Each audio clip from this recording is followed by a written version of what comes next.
Investing in Rockford since 1904, and it's not stopping anytime soon. J.L. Clark, a Rockford manufacturing company, announces its $10 million investment as part of its long-term growth plans. Wednesday, WIFR reporter Alyssa Kelly went to the company's headquarters in Rockford, learning how the investment will impact the Forest City. Mike, the company says its $10 million investment will bring in state-of-the-art equipment and expand its workforce by 40% over the next year.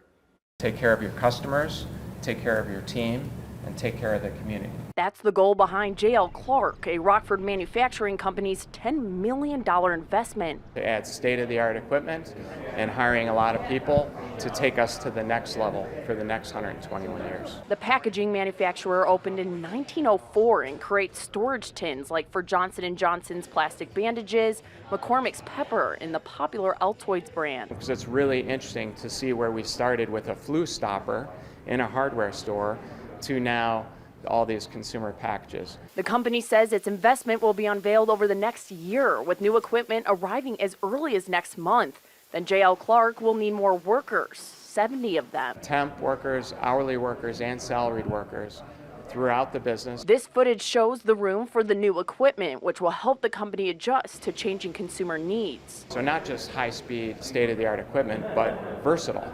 So we can change sizes, we can change shapes, things like that to support the changing needs as we go forward. The investment comes with an added benefit for the Rockford region. Local contractors and suppliers will help build the infrastructure. Rockford Mayor Tom McNamara says the city is ready. This shows a lot of confidence in J.L. Clark, but also a lot of confidence in the trajectory of the city. And if their future is adding more employees, investing more in their company, that means it's a good future for the city of Rockford as well. The city of Rockford adds it will also help with any city, state, and federal incentives and aid in the hiring process by involving Made for Rockford. Thank you, Alyssa. And J.L. Clark also uses a grant program to give funds to charitable organizations within Rockford. This takes place twice a year to support shelters, food pantries, ramp, and more.